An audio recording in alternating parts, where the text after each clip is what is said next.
நேயர்களே, இந்தியாவில் ஒரு முக்கியமான கட்சி காங்கிரஸ். அதனுடைய தலைவர் திரு ராகுல் காந்தி. அவர் ஒரு குற்றச்சாட்டை வைக்கிறது மட்டுமில்ல, ஒரு இயக்கமாகவும் நடத்தி வருகிறார். அதை முழுமையாக நிராகரிப்பது என்பது இந்திய ஜனநாயகத்துக்கு அபாயகரமான விளைவுகளை ஏற்படுத்தும். ராகுல் காந்தி ஓட்சோரே ஓட்சோரே திருட்டு என்ற வார்த்தையை அவர் பயன்படுத்துகிறார். ஹரியானாவில் அண்மையில் பாரதிய ஜனதா எல்லா செப்பாலஜிஸ்டும் வெற்றி பாஜகவுக்கு அல்ல, காங்கிரஸ் தான் ஆட்சியை பிடிக்கும் என்று சொன்னார்கள். ஆனால் மீண்டும் கடும்போக்குவாத இந்துத்துவ அமைச்சர் அவர் ஆட்சியை பிடித்தார். முஸ்லிம்களை கொல்வது என்பது மக்களின் உணர்வுகள் என்று சொன்ன அதே ஆள்தான் இன்றைக்கு ஹரியானாவினுடைய முதலமைச்சர். ஹரியானாவில் 25 லட்சம் வாக்குகள் திருடப்பட்டிருப்பதாக திரு ராகுல் காந்தி பரபரப்பான கருத்தை சொல்லியிருக்காரு. அதுல 5,21,000 வாக்குகள் போலியானவை, 98,174 வாக்குகள் செல்லாதவை, 19,26,000 வாக்குகள் பல்க் வாக்காளர்கள், அதாவது அவர்கள் நீக்கப்பட்டிருக்கிறார்கள். அதாவது ஒரே வீட்டில் 500 வாக்காளர்கள் இருப்பதாக ஆவணங்களில் பதிவு செய்யப்பட்டிருக்கிறது. ஆனால் அங்கு சென்று ஆய்வு செய்த போது ஒருவர் கூட இல்லை, இதுதான் பல்க் வாக்காளர்கள் என்று கூறுகிறோம். இதெல்லாம் சாதாரணமான விஷயம் கிடையாது தோழர்களே. இன்றைக்கு தேர்தல் ஆணையமும் ஆளும் அரசாங்கமும் செய்து வருகிற இந்த முறைகேடுகளை இந்தியா முழுவதும் எதிர்க்கிறார்கள். இதற்கு ஒரு நியாயம் இல்லையா? அவர் வைக்கக்கூடிய அந்த குற்றச்சாட்டுல மறுபடியும் சொல்கிறோம், 25 லட்சம் வாக்காளர்களில் 5,21,000 வாக்காளர்கள் போலியானவை, 93,174 வாக்காளர்கள் செல்லாதவை, 19,26,000 வாக்குகள் பல்க் வாக்காளர்கள், ஒரு வீட்டில் 500 வாக்காளர்கள் இருக்கிறார்கள். இதைத்தான் நாங்கள் பல்க் வாக்காளர்கள் என்று அழைக்கிறோம். 22 ஹரியானா சட்டசபை தேர்தலில் 22,779 வாக்குகள் வித்தியாசத்தில் நாங்கள் தோற்றோம், ராகுல் காந்தி சொல்றார். ஆனா ஹரியானாவில் ஓட்டு திருட்டு என்பது அதிகமாக நடந்துள்ளது. இதனாலதான் ஓட்டு திருட்டு தான் எங்கள் வெற்றியை பறித்து விட்டது என ராகுல் காந்தி கூறியிருக்கிறார். அதற்கான டேட்டாவையும் வைத்திருக்கிறார். மறுபடியும் பைத்தியக்காரர் என்பதை போன்று அவனுக்கு ஒன்றும் தெரியாது என்று பாரதிய ஜனதா சொல்வதும் தேர்தல் கமிஷன் சொல்வதும் இந்த நாட்டில் வேறு ஒரு வடிவத்தில் ஜனநாயகம் போகிறது. அதுல எந்த சந்தேகமும் இல்லை. அரசியல் கட்சிகளை பத்திலாம் நமக்கு பிரச்சனை இல்லை. டெல்லியில் லோக்சபா எதிர்க்கட்சி தலைவர் ராகுல் காந்தி பத்திரிகையாளர்களை சந்தித்தார். அப்போது அவர் மத்திய அரசு மற்றும் தேர்தல் ஆணையத்தின் மீது அந்த குற்றச்சாட்டை வச்சிருக்கிறார். அவர் என்ன சொல்றாருன்னா, வீடியோ கான்பரன்சின் மூலம் ஹரியானாவுடைய வாக்காளர் பட்டியலில் இருக்கக்கூடிய பிரச்சனைகளை சுட்டி காட்டினார் ராகுல் காந்தி. அப்போது அவர் கூறியதாவது, ஹரியானா மாநிலம் முழுவதும் ஓட்டு திருட்டு நடந்திருக்கு. இந்த ஓட்டு திருட்டு தொகுதி வாரியாக மட்டுமின்றி மாநிலம் நாடு முழுவதும் நடந்துள்ளதாக நாங்கள் சந்தேகிக்கிறோம். ராகுல் காந்தி தேர்தலுக்கு பிந்தைய கருத்து கணிப்புகள்ல ஹரியானாவில் காங்கிரஸ் தான் வெல்லுன்னு கணித்தன, ஆல் பிரிடிக்ஷன். ஆனா நடந்தது என்ன?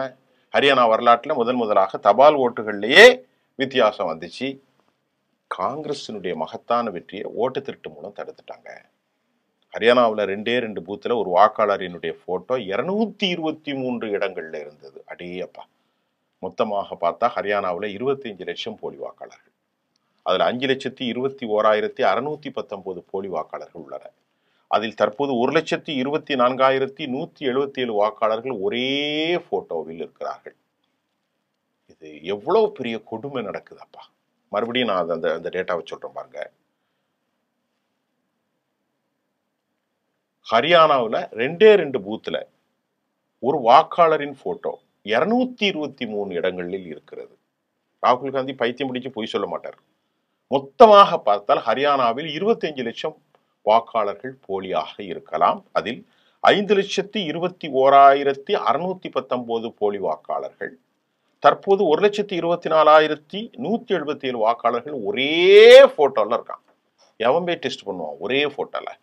பிரேசில் நாட்டை சேர்ந்த மாடல் அழகி 10 வாக்குச்சாவடிகள்ல 22 முறை வாக்களித்ததாக கூறப்பட்டது. ஒரு வீட்டில் 500 வாக்காளர்கள் பதிவு செய்துள்ளார்கள். அங்கு சென்று சோதித்த போது யாரும் இல்லை. எவ்வளவு பெரிய பயங்கரமான குற்றச்சாட்டு! இந்தியாவே இங்க என்ன நடக்குது? இவ்வளவு பெரிய அநியாயம் நடந்துட்டு இருக்கு. ஹரியானாவில் லோக்சபா தேர்தலுக்கு பிறகு சட்டசபை தேர்தலுக்கு முன்பாக 3.5 லட்சம் வாக்காளர்கள் நீக்கப்பட்டார்கள். 3 லட்சம். இதில் அனைவரும் இந்த 22,279 ஓட்டுகள் வித்தியாசத்தில் தான் நாங்கள் தோட்டோம். ஆனால் உண்மையிலே அங்கே ஓட்டு திருட்டு என்பது அதை விட அதிகமாக நடந்திருக்கிறது. எங்க வெற்றியை ஹரியானாவிலுடைய ஓட்டு திருட்டு மூலம் பறித்து விட்டார்கள்.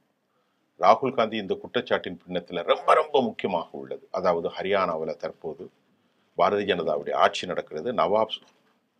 நாயப் சிங் சைனி தான் இருக்கார். இவர் பயங்கரமான கடும்போக்குவாதி. 2024 அக்டோபர் மாதம் சட்டசபை மோதல் நடந்த தேர்தலில் அங்கு மொத்த 90 சட்டசபை தொகுதி. ஒரு கட்சி தனித்து ஆட்சியை பிடிக்க 46 தொகுதியில் ஜெயிக்கணும். ஆனால் இதில் பாஜக 48 தொகுதியில் வெற்றி பெற்றது. காங்கிரஸ் 37 தொகுதிகளில் தான் வெற்றி பெற்றது. INLD கட்சி 2 இடங்களிலும், சுயேட்சை 3 இடங்களிலும் வெற்றி பெற்றது. இதெல்லாம் நமக்கு தெரியும். காங்கிரஸ் பாஜக இடையே 11 தொகுதிகள் வித்தியாசமாக இருந்தாலும் கூட இரு கட்சிகளும் பெற்ற வாக்கு வித்தியாசம் வெறும் நூலிலைவில் தான். அதாவது பாஜக 40% ஓட்டுகள் பெற்று 48 தொகுதிகளை கைப்பற்றிய நிலையில் காங்கிரஸ் 30.9% ஓட்டுகள் பெற்று 37 தொகுதிகளை வென்றது.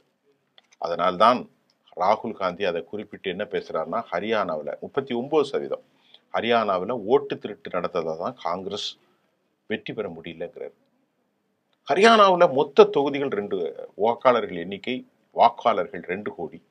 இதுல 25 லட்சம் பேர் போலி வாக்காளர்கள். அப்படின்னு சொன்னா 2 கோடியில 10% மேல் போலி வாக்காளர்கள். 10% மேல் இல்ல, 14% போலி வாக்காளர்கள். ஹரியானால ஒவ்வொரு பேருக்கும் ஒரு போலி வாட்டு இருக்கிறது. இந்த வாக்கு திருட்டு தனிப்பட்ட தொகுதியில் நடப்பதில்லை, மாறாக மாநில அளவில், தேசிய அளவில் நடப்பதாக நாங்கள் சந்தேகப்படுகிறோம் என்று ராகுல் காந்தி சொல்கிறார். வாக்கு திருட்டு குறித்து ஹைட்ரஜன் குண்டு ஒன்று விரைவில் போடப்படும் அப்படின்னு காங்கிரஸ் கட்சி கூறியிருந்த நிலையில் தான் ராகுல் காந்தி இந்த ஆதாரங்களை வெளியிட்டிருக்கிறார். ஃபைல்ஸ், ஹரியானா ஃபைல்ஸ் என்ற பெயரில் இந்த ஆதாரங்கள் வெளியிடப்பட்டிருக்கிறது. ராகுல் காந்தி வீசிய இந்த ஹைட்ரஜன் குண்டு மிகப்பெரிய அதிர்ச்சி ஏற்படுத்தியிருக்கிறது. ஹோப்புகள் இதில் ஒரு மாநிலத்தில் எவ்வாறு திட்டமிடப்பட்டிருக்கின்றன, எவ்வாறு ஓட்டு திருடு, இது தனிப்பட்ட தொகுதியில் நடக்கல, இது மாநில அளவிலும் நடக்கல, தேசிய அளவில் நடப்பதாக நாங்கள் சந்தேகிக்கிறோம். எங்கள் கட்சியின் வேட்பாளர்களிடமிருந்து ஏதோ தவறு நடப்பதாக புகார் வந்தது. தேர்தல் முடிவுகள் பற்றி எங்களுடைய கணிப்புகள் அனைத்தும் தலைகீழாக மாறியிருக்கிறது. மத்திய பிரதேசம், சத்தீஸ்கர், மகாராஷ்டிரா ஆகிய மாநிலங்களை இதை நாங்கள் கண்கூடாக கண்டோம் என்கின்றார் ராகுல் காந்தி.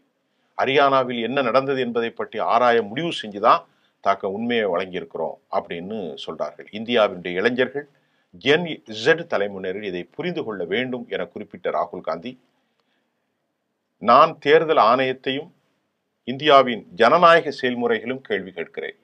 கேள்வி எழுப்ப எங்களிடம் 100% ஆதாரம் இருக்கிறது. போலி வாக்காளர்கள் ஹரியானாவில் அனைத்து எக்ஸிஸ்ட் போல் முடிவுகளும் காங்கிரஸ் தான் வெற்றி பெறும்னு கணித்திருந்த போதும் காங்கிரஸ் தோல்வியை சந்தித்திருக்கிறது. நாங்கள் அளித்த இந்த ஆதாரங்களின் அடிப்படையில் பிரேசில் நாட்டை போன்று மாடல் ஒருவர் 10 வெவ்வேறு வாக்குச்சாவடிகளில் 22 முறை வாக்களித்திருக்கிறார். அவர் பேரு சீமா சுவீட்டி, சரஸ்வதி, ரஷ்மி, வில்மா போன்ற பெயர்களில் இந்த புகைப்படங்கள் இருக்கிறது. இதை விட முக்கியமான விஷயம் என்னன்னா, 2024 மக்களவை தேர்தலுக்கு பின்னர் 3 மாதங்கள் கழித்து ஹரியானா சட்டமன்ற தேர்தல் நடைபெற்றது. இது மக்களவை தேர்தலுக்கு பிறகு சட்டமன்ற தேர்தல்களில் 3 லட்சம் வாக்காளர்கள் நீக்கப்பட்டிருக்கிறார்கள். இவர்கள் அனைத்தும் காங்கிரஸ் வாக்காளர்கள். மக்களவை தேர்தலில் ஹரியானாவில் 5 தொகுதிகள் மட்டும்தான் பாஜக வெற்றி பெற்றது. எனவே சட்டமன்ற தேர்தல் வெற்றி பெறுவதற்காக அவர்கள் சாத்தியம் இல்லை. ஆனாலும் வெற்றி பெற்றிருக்கிறார்கள். ராகுல் காந்தியினுடைய இந்த குற்றச்சாட்டு இந்தியாவை மிகப்பெரிய அளவில் ஒழுப்பியிருக்கிறது. 25 லட்சம் வாக்காளர்கள் என்றால் 14%. அதில் 5.5 லட்சம் வாக்காளர்கள் காங்கிரஸ் கட்சியின் வாக்காளர்கள், 19 லட்சம் வாக்காளர்கள், இப்படி ஒவ்வொரு பிரிவாக அவர் வைத்திருக்கிறார். 96,176 வாக்காளர்கள் தனித்தனியாக ஒவ்வொரு செக்டோரியால பல்க் வாக்காளர்கள். ஒரு வீட்டில் போய் பார்த்தா 500 வாக்காளர்கள் யாருமே இல்லை. இதை கேட்பதற்கு ஆணையம் தயாராகவில்லை, அரசு தலைமையிலும் தயாராகவில்லை, நீதிமன்றம் தயாராகவில்லை, எதிர்கட்சிகளும் தயாராகவில்லை. இப்படி போகினால் இது ஜனநாயகமா அல்லது ஜனநாயகத்திற்கு வேறுண்டா? காங்கிரஸ் கட்சி ஜெயிக்கிற வேண்டுமோ, பிஜேபி ஜெயிப்பது வேறு விவகாரம். ஆனால் நீதி நிலைப்படுத்த வேண்டும், நிலையாண்மை, இறையாண்மை நிலைப்படுத்த வேண்டும் என்பதுதான் நமது கேள்வியாக இருக்கிறது. இது இந்தியா முழுவதும் பெரும் தாக்கத்தை ஏற்படுத்தியிருக்கிறது. மீண்டும் இது குறித்து அடுத்த செய்தியில் உங்களை சந்திக்கின்றேன். நன்றி.